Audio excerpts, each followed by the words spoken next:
स्वागत है आप सभी का यूट्यूब के आपके अपने चैनल तैयारी जीत की में। और हम लेकर चल रहे थे UP triple SC PET exam 2025 की तैयारी, जिसमें आज का हमारा टॉपिक था भारतीय अर्थव्यवस्था और भारतीय अर्थव्यवस्था 1947 से 1991 तक।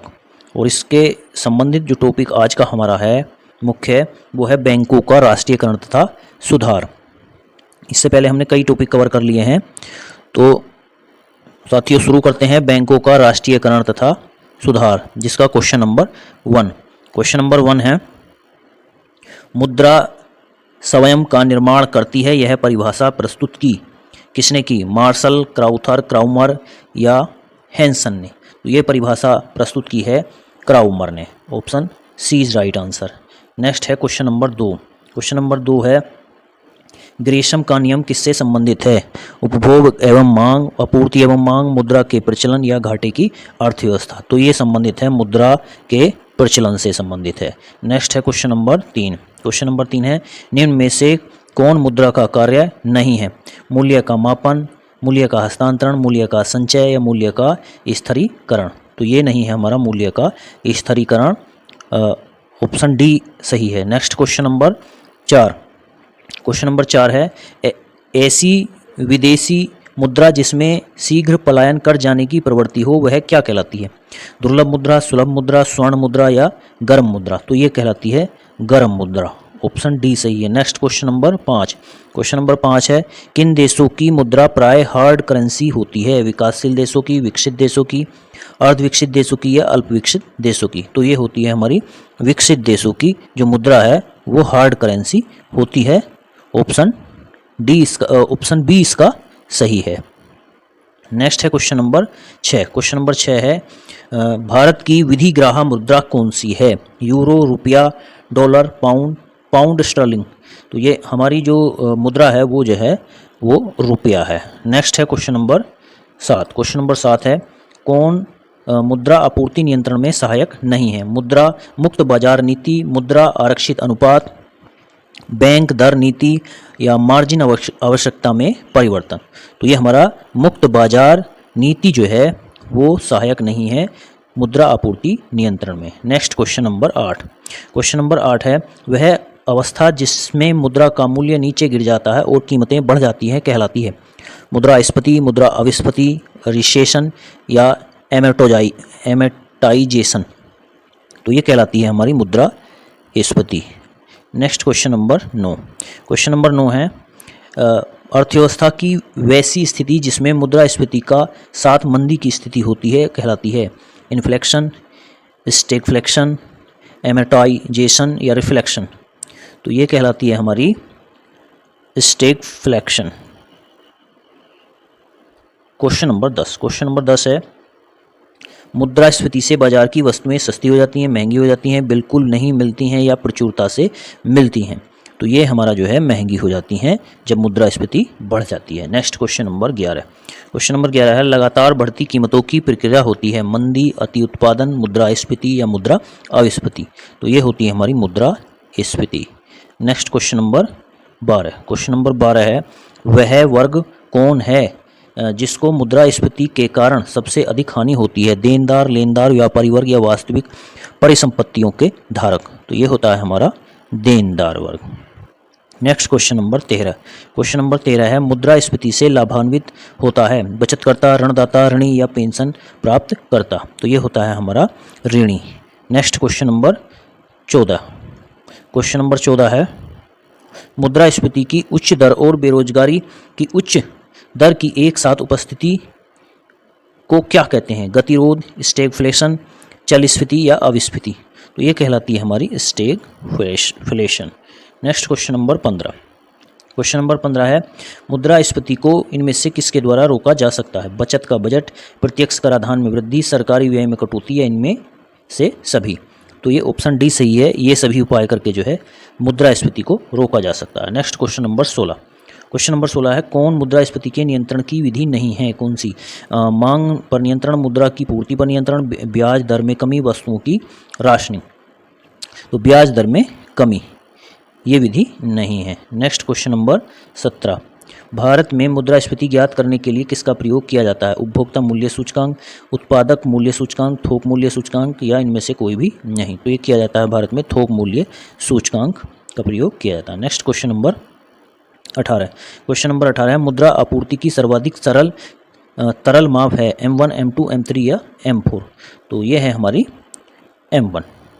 Next question number 19। Question number 19 है किस संगठक को मुद्रा आपूर्ति में वितरक मुद्रा कहा जाता है? M1, M2, M3 या M4? तो ये कहा जाता है हमारा M3।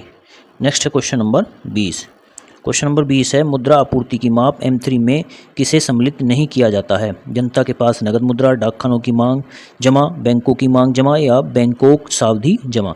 तो ये होता है हमारा डाकखानों की मांग जमा। Next question number 21। Question number 21 है मुद्रास्फीति किस कारण से होती है? उत्पादन में ह्रास या मुद्रा आपूर्ति में वृद्धि तथा उत्पादक में ह्रास, मुद्रा पूर्ति में वृद्धि या उत्पादन में वृद्धि? तो ये होता है हमारा मुद्रा पूर्ति में वृद्धि। Option C is right answer. Next है क्वेश्चन नंबर 22। किस घटक में भारत के विदेशी मुद्रा भंडार की वृद्धि में प्रमुख योगदान दिया है? रुपए का अवमूल्यन, प्रत्यक्ष और अप्रत्यक्ष विदेशी निवेश, रुपए की पूर्ण परिवर्तनीयता या इनमें से सभी? तो ये इनमें से सभी जो है ऑप्शन डी सही है। Next question number 23। देश के विदेशी मुद्रा भंडार में किस घटक को सम्मिलित किया जाता है? आरबीआई की विदेशी मुद्रा परिसंपत्तियां, आरबीआई का स्वर्ण भंडार, रुपए की पूर्ण परिवर्तनीयता या इनमें से सभी? तो ये इनमें से सभी। Next question number 24। भारतीय मुद्रा रुपया की आधिकारिक विनिमय दर संबंधित है पाउंड स्टर्लिंग से, डॉलर से, एसडीआर से या चुनी हुई विदेशी मुद्राओं के समूह से? तो ये हमारा है चुनी हुई विदेशी मुद्राओं के समूह से। ऑप्शन डी सही है। Next question number 25। भारत में सर्वप्रथम पत्र मुद्रा का चलन कब हुआ था? 1542, 1601, 1680 या 1806? तो ये हुआ था हमारा 1806 में पत्र मुद्रा का। Next question number 26। Question number 26 है भारत की विदेशी मुद्रा का सर्वाधिक भाग खर्च होता है खाद्यान्नों के आयात पर, लौह इस्पात की आयात पर, पेट्रोलियम की आयात पर, तकनीकी ज्ञान के आयात पर? तो ये होता है हमारा पेट्रोलियम के आयात पर। नेक्स्ट है क्वेश्चन नंबर 27। काली मुद्रा की सबसे मान्य परिभाषा है यह गैर कानूनी आय है, यह बिना बताई गई एवं छिपाई गई आय है, यह ऐसी आय है जिसका औचित्य नहीं है, यह वह आय है जिस पर अपवंचन नहीं हुआ है? तो ऑप्शन डी सही है, यह वह आय है जिस पर अपवंचन नहीं हुआ है। Next question number 28। जीवन बीमा निगम की कौन सी पॉलिसी विशेषता बच्चों के हितार्थ नहीं है? जीवन किशोर, जीवन सुकन्या, जीवन छाया, जीवन सुरक्षा? तो इनमें से ऑप्शन डी सही है, जीवन सुरक्षा। Next question number 29। बीमा विनियामक एवं विकास प्राधिकरण का मुख्यालय कहाँ है? नई दिल्ली, हैदराबाद, अहमदाबाद या चेन्नई? तो ये हमारा हैदराबाद में स्थित है। Next question number 30। R.N. Malhotra समिति ने किस क्षेत्र से संबंधित सुधारों के लिए रिपोर्ट प्रस्तुत की? बीमा उद्योग, कर सुधार, बीमा क्षेत्र या बैंकिंग क्षेत्र? तो ये था हमारा बीमा क्षेत्र। Next question number 31। भारतीय स्टॉक बाजार का विनियमन और पर्यवेक्षण किसके द्वारा किया जाता है? आरबीआई, यूटीआई, आईसीआईसीआई या फिर सेबी? तो ये किया जाता है हमारा सेबी के द्वारा। नेक्स्ट है क्वेश्चन नंबर 32। क्वेश्चन नंबर 32 है भारतीय प्रतिभूति एवं विनियम बोर्ड की स्थापना कब की गई थी? 1988 में, 1992 में, 1993 या 2002? तो ये की गई थी 1988 में। नेक्स्ट है क्वेश्चन नंबर 33। भारतीय प्रतिभूति एवं विनियम बोर्ड को किस एक अध्यादेश द्वारा वैधानिक दर्जा प्रदान किया गया? 1988, 1990, 1992, 1993? तो ये किया गया था 1992 के द्वारा। ऑप्शन सी सही है। नेक्स्ट है question number 34। Bull and bear शब्दावली का संबंध किससे है? स्टॉक मार्केट, बैंकिंग, विदेशी मुद्रा रिजर्व या आंतरिक व्यापार? तो ये है हमारा स्टॉक मार्केट से। Next question number 35। शेयर बाजार पर प्रभावित नियंत्रण किसके द्वारा रखा जाता है? MRTP, FERA, BIFR या SEBI?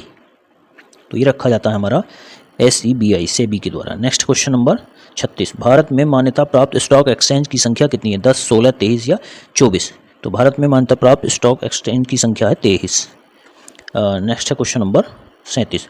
भारत का सबसे पुराना स्टॉक एक्सचेंज है Mumbai stock exchange, Delhi stock exchange, राष्ट्रीय स्टॉक एक्सचेंज या OTCEI? तो मुंबई स्टॉक एक्सचेंज जो है भारत में सबसे पुराना स्टॉक एक्सचेंज है। Next question number 38। NSE की स्थापना की संतुष्टि 1991 में किस समिति के द्वारा की गई? फेरवानी समिति, वांचू समिति, महानोबिस समिति या नरसिम्हन समिति। तो ये थी हमारी फेरवानी समिति, ऑप्शन ए सही है।